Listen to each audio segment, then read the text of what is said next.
Hello, my lovelies. I am Madam Crystal Butterfly.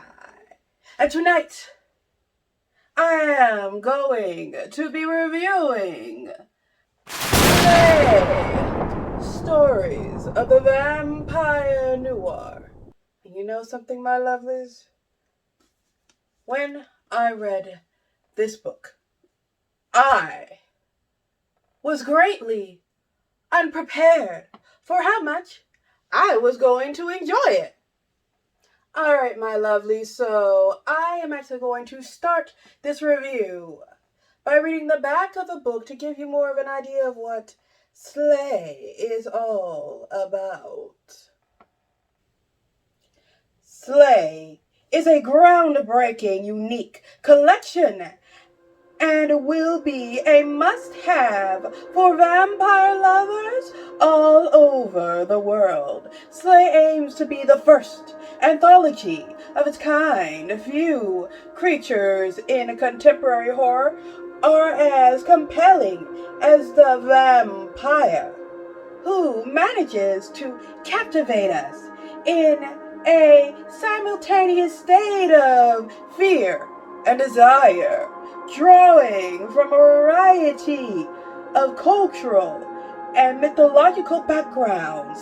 Slay dares to imagine a world of horror and wonder where Black protagonists take center stage as vampires, as hunters, as heroes, from immortal African deities to resistance fighters, matriarchal vampire broods to monster hunting fathers, coming of age stories to the end of life stories.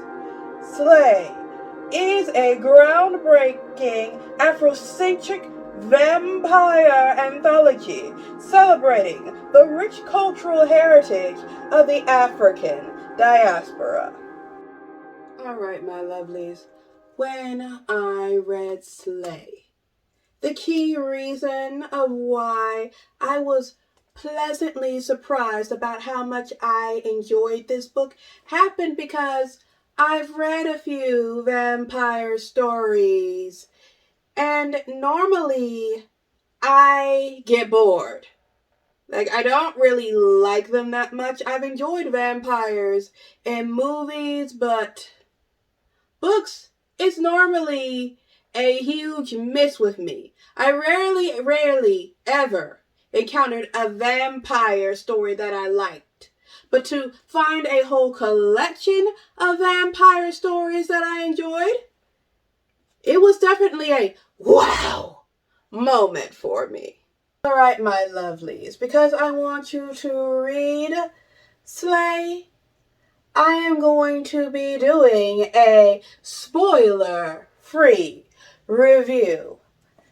And I'm going to kick this review off by talking about the first story in this book called Desiccant, where you follow main character Tituba, who is rushing to move out of her old apartment that she shared with her sister into a new apartment complex called Belladonna Heights, which is known for being the absolute worst. I mean, there are so many violations here, apparently. Nobody knows why nobody hasn't shut it down. Why is she moving to such a place? Well, it's like this. Tituba's sister has a nasty habit of dating the worst men you can find. And her sister's current boyfriend is the worst one of the lot because Tituba is a transgender female. And because of that, Her sister's current boyfriend has been harassing her nonstop about it, combined with literally trying to force her out on the street. He constantly threatens nonstop to have the locks changed on her, is always trying to fight with her, and she figured, you know what? There's nothing she can do about her sister's terrible taste in men, and her sister, who would normally at least stand up and tell these guys, no, don't talk to my sister like that, is just caving for whatever he wants. So Tituba has come to a realization that, you know what, this isn't worth it. She can't do anything about this man, and he's harassing her nonstop. It would be better just to remove herself from the situation. So she rushes a move into Belladonna Heights. Now, the second Tituba is settled in her new apartment, she gets a immediate introduction to why this place is the absolute worst. She wakes up in the middle of the night, covered in this weird red dust, and naturally goes to wash it off. And as she scrapes it off her skin, she notices that this dust is weird. It's not, going down the pipe immediately as it drains. It's kind of clumping up in this weird way, and it just freaks her out. Fast forward to the next day, whenever she mentions the red dust, nobody seems to really care that much about it.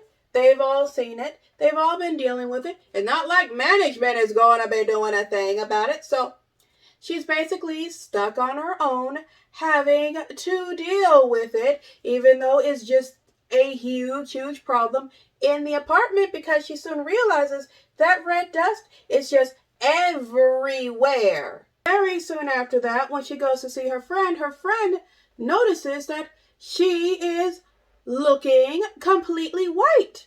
Like she doesn't get any rest and her health has declined completely.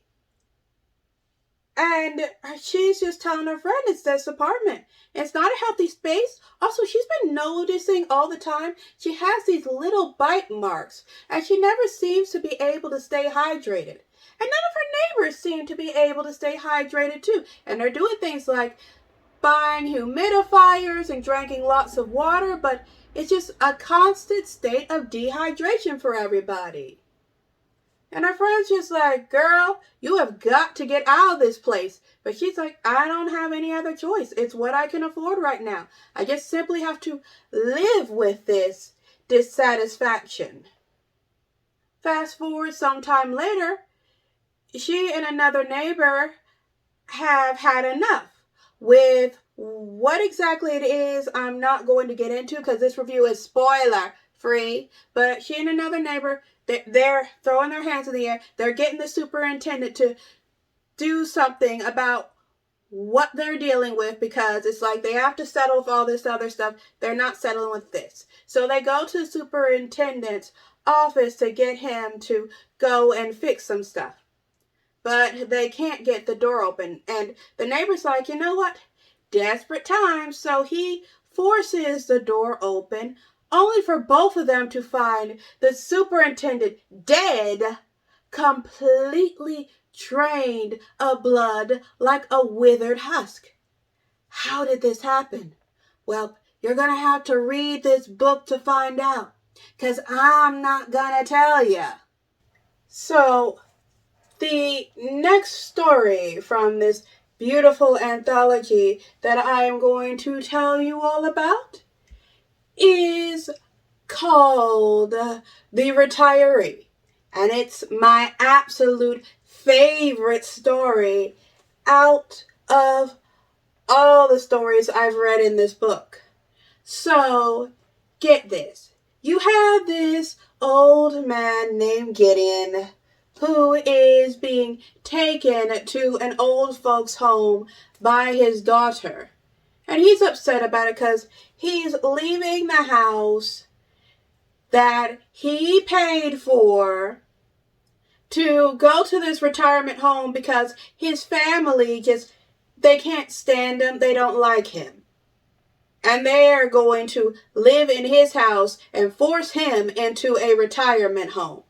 And on his way to the retirement home, he has a big old fight with his daughter because he's sick of the way she's living her life. And this is a fight they have all the time, but he's really trying to drive it home today. Because the daughter's husband is more of one of those wannabe rappers, says he's gonna be a big time rapper, but he's not really doing much. And his music's terrible. It is more one of those relationships where it's pretty obvious he's just siphoning off of her and not trying to bring anything into the household, which is bad because they have 2 kids who are basically not getting any discipline from their parents because she has to do all the work because hubby ain't bringing in anything and he can't be bothered to try to at least discipline his kids or maybe give her more support around the house. Because, he's got to be more worried about his rap career. Because, any day now he's going to make it. Any day now he's going to be big time. Any day now. Once again, his music's terrible, combined with, even with him being in music, he's not really doing a whole lot, so we can't even start screaming out the many ways in the modern world we can give an artist more of a chance to display their music. Just give it up now. Give up the suggestions now of what he could be doing because it's pretty obvious he's not doing it. He's not trying to do it. He's just making bad music and barely putting any effort into it. And the daughter gets upset and she also gives her father the "Daddy, you weren't there" speech. And he acknowledges, yeah, he should have been there for her more when she was a kid. But she still needs to start taking more charge of her own life and not allow her family to continue to crumble. So, they fuss about it and fuss about it. There are some hurt feelings, but, it is what it is.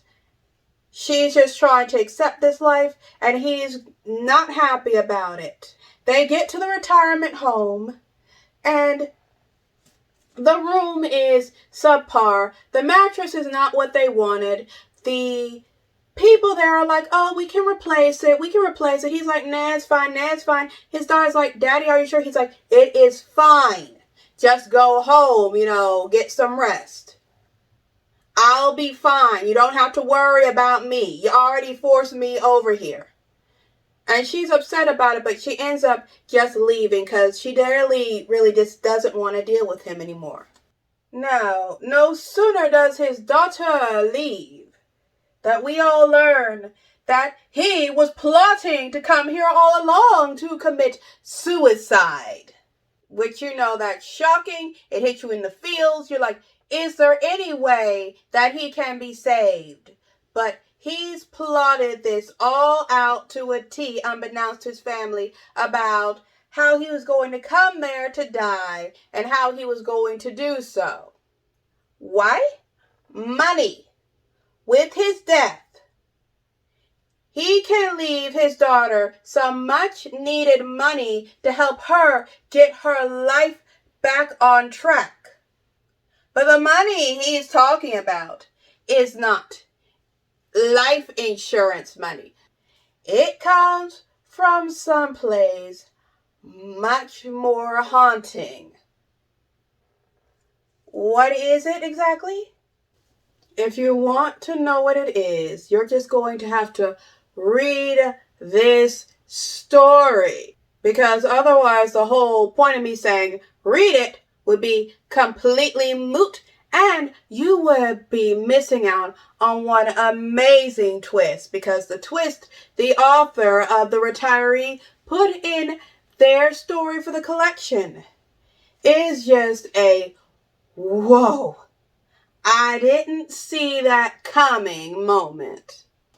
So if you love the vampire stories and you want to read some really good ones, grab a copy of Slay, the Vampire Noire, which you can find on Amazon. And I will leave the link for you to buy your copy in the description below.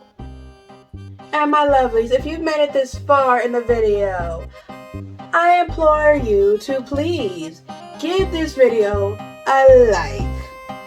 Leave me a comment. And if you have not yet, slap that subscribe button like it owes your money. And don't forget to give that little notification bell a ring. And with that, this video is a wrap. Now, my lovelies, if you please, come with me as we dance into a world